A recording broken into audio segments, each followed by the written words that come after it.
Hi everyone, welcome back to Isabella's Bedtime. Before you drift off, let me know in the comments where you're listening from. If you're enjoying the stories, don't forget to like and subscribe. Now, let's relax and jump into tonight's story. Picture a lonely road cutting through a forest, the kind where the trees grow too close, their branches tangling overhead until the sky disappears. Along that road stood a lantern, old and rusted, hanging from a crooked post no one remembered building. They called it the Hollow Lantern because its light never went out, not in rain, not in wind, not even when the power lines fell silent years ago. The glow was faint, a pale yellow that seemed to hum, and folks passing by swore it moved, swaying just a little as if something held it up. No one stopped to check, though. The air around it felt heavy, like it pressed on your chest, and the forest stayed too quiet. No birds, no rustling leaves, just that light cutting through the dark. The locals had a saying: if you saw the lantern flare brighter, you'd best keep driving, because it meant someone or something was watching. Settle in now. Imagine that road stretching out before you, the lantern's glow a small star in the distance, calling you closer as the night grows still. Let your breathing slow. Feel the calm settle in and listen as the forest begins to whisper its secret. The story starts with a man named Daniel, a truck driver who knew that road better than most. He'd driven it for years, hauling goods through the night, the lantern a familiar marker on his route. It never bothered him much, just an oddity, a flicker in the corner of his eye, until one foggy evening when the engine sputtered and died right beside it. He cursed under his breath, climbed out, and popped the hood, the mist curling around his boots like fingers. That's when he noticed the lantern wasn't just glowing, it was pulsing, slow and steady, like a heartbeat. He squinted, wiping sweat from his brow, and saw something strange. The light didn't cast shadows the way it should. The trees around him stood sharp and black, but his own shadow was gone, swallowed up by the ground. A chill ran through him, not from the cold, but from a feeling he couldn't name. Something watching. Something waiting. He tried to shake it off, focusing on the engine, but the air grew thicker, and a sound started up, a low hum, soft at first, like a tune you can't place. Daniel glanced at the lantern again, and for a split second he thought he saw a shape inside the glass, tall and thin, its edges blurring into the light. He slammed the hood shut, climbed back in, and prayed the truck would start. It did, and he drove off, the hum fading behind him, but that night he couldn't sleep. The lantern's glow burned into his mind. Picture him now, safe in his cab, the road unrolling ahead, the light a memory tugging at you as the forest sighs. Not far from that road lived a woman named Grace, a widow who kept to herself in a cabin tucked among the trees. She'd heard the stories about the hollow lantern, tales from her grandmother about a keeper who lit it long ago, a man who vanished when the forest claimed him. Grace didn't believe in ghosts, but she'd seen the light from her porch, steady and unyielding, and sometimes she'd catch herself staring, wondering why it felt alive. One night, restless and unable to sleep, she grabbed a flashlight and walked toward it, the crunch of leaves underfoot the only sound. The closer she got, the quieter the world became, until even her breathing seemed muffled. She stopped a few feet from the post, the lantern swaying gently, its glow spilling over her hands. Up close, she saw scratches on the glass, faint lines that might have been letters, worn smooth by time. She reached out, her fingers brushing the metal, and the hum Daniel heard came to her too, low, warm, almost comforting. But then the light flared, bright enough to sting her eyes, and she stumbled back, heart pounding. When she looked again, the lantern was dim once more, but the scratches were gone, the glass clean as if she'd imagined them. Grace hurried home, locking the door behind her, the hum lingering in her ears like a lullaby she didn't want to hear. Lie back now, see her retreating through the trees, the lantern's glow softening as the night folds around her, pulling you deeper. The forest had its own memory, they said, and the lantern was part of it, a piece of something older than the road, older than the trees. People whispered it was a signal, a beacon for things that didn't belong here, things that watched from the edges of the world. Daniel and Grace weren't the only ones who felt it. Travelers spoke of dreams after passing by. Dreams of a figure standing under the lantern, its face hidden, its hands holding the light aloft. No one could agree on what it wanted. Some thought it guarded the forest, others said it lured you in. But they all felt the pull, subtle and slow, like a tide you don't notice until you're too far from shore. One boy, a runaway named Sam, swore he'd slept under it once, curled up at the post after a fight with his folks. He woke up with no memory of the night, just a warm feeling and a single word scratched into his palm. Stay. He never told anyone, but he stopped running after that, the lantern's hum a thread tying him to the quiet. The stories grew over time, weaving into the night, and the forest held them close, its branches swaying in a rhythm you could almost feel. Imagine that glow now, faint and steady, the hum wrapping around you like a blanket, soft and endless, easing you toward the dark. Daniel couldn't forget that night, though he tried.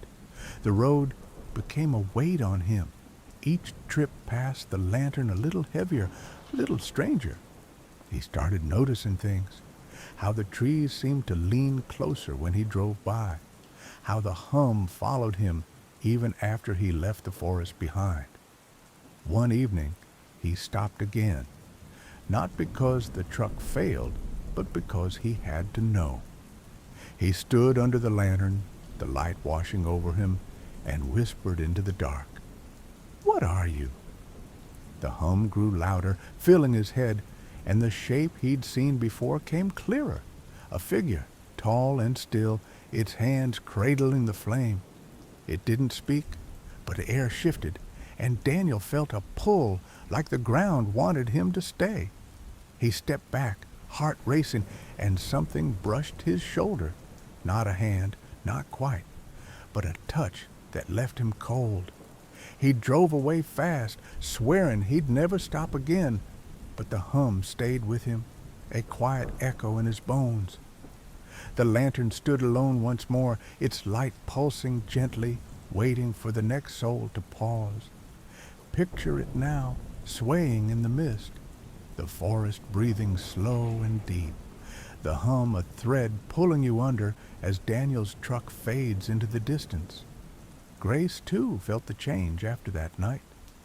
She stopped going near the road, but the lantern found her anyway, in dreams where the forest stretched endless, and the light hung above her, warm and heavy. She'd wake with the hum in her ears, her hands tingling as if she'd held something she couldn't see. One morning, sorting through her grandmother's old things, she found a drawing tucked in a book, a sketch of the lantern, its post crooked, its glass scratched with those same faint lines. Beneath it, in faded ink, were words, "It sees you back." Grace stared, her breath catching, and wondered if her grandmother had stood there too, felt that same pull.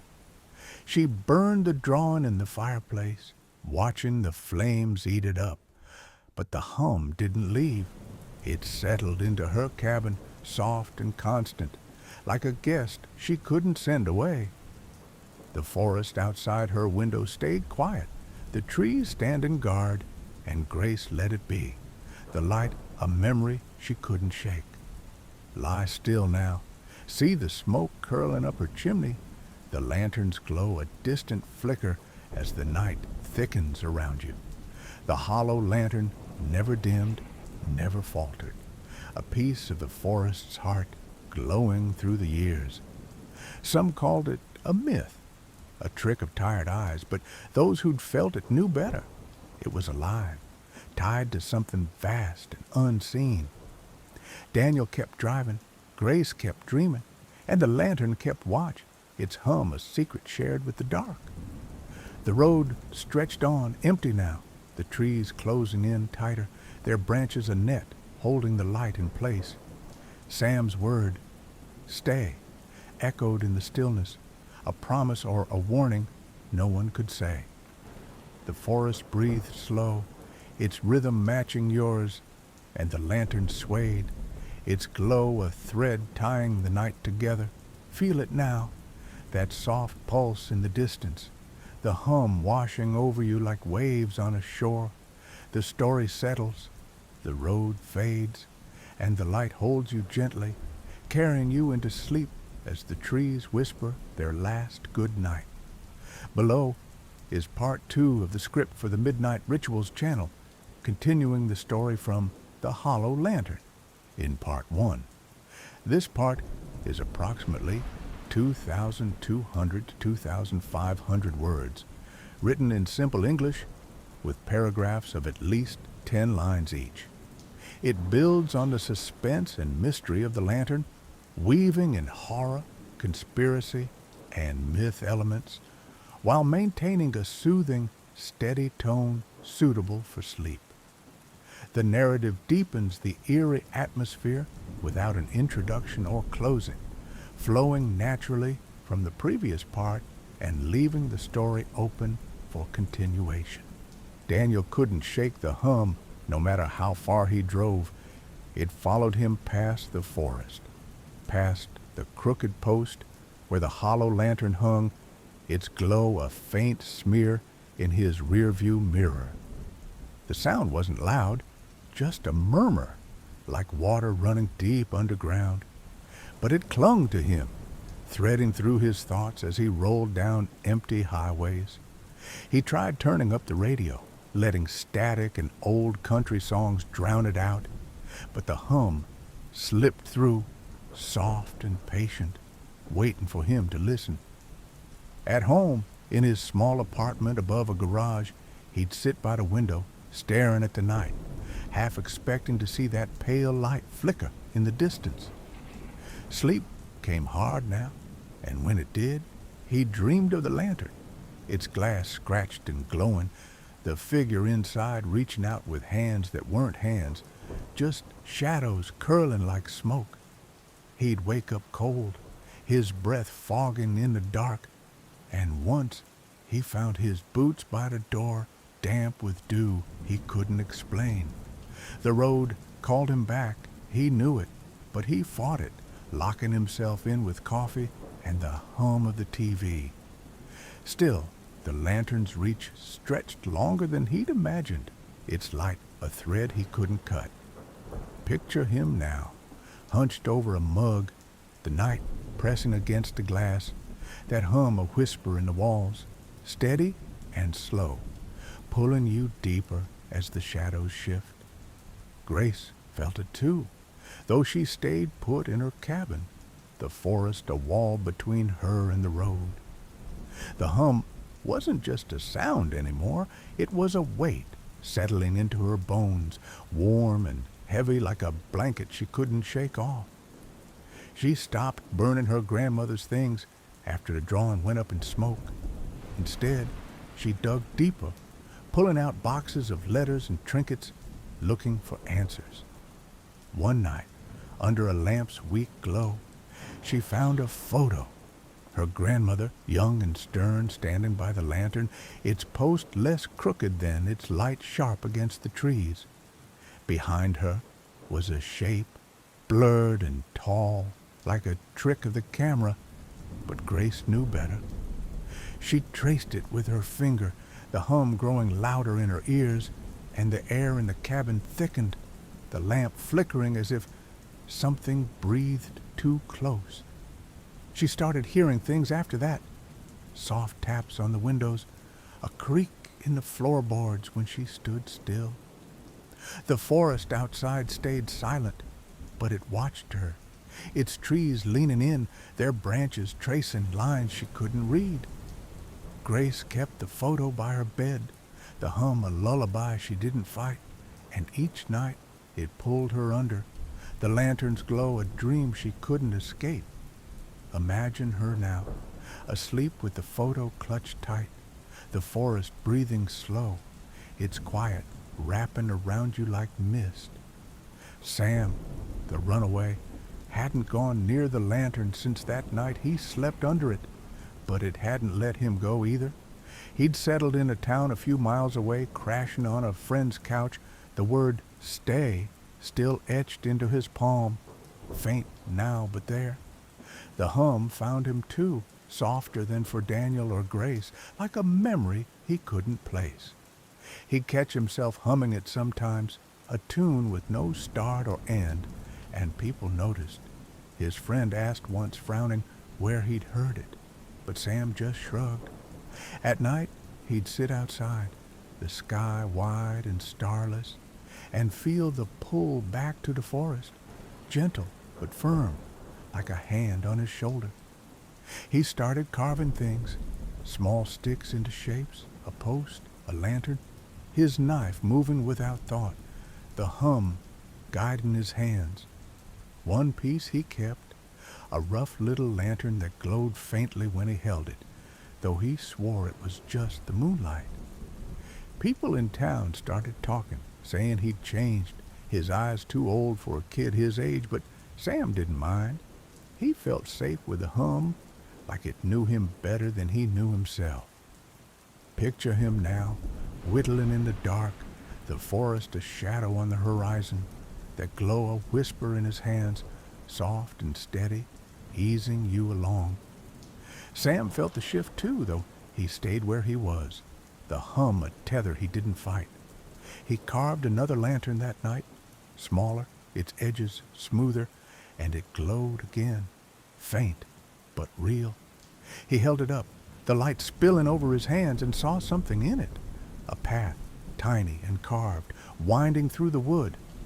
The hum sang louder, a tune he knew now, and he hummed along, his voice soft, blending with the night. He didn't need to go back, didn't need to see. The lantern was with him, its reach stretching past the forest, past the road, into the quiet of his borrowed room. The town slept around him, the stars hidden, and Sam sat still, the glow a comfort, the hum a promise he didn't question. The forest waited, the path growing longer, and the lantern hung on its post, its light pulsing for those who'd listen. Picture it now, swaying in the dark, the hum weaving through the trees, the path stretching out, endless and slow, pulling you under as the night deepens.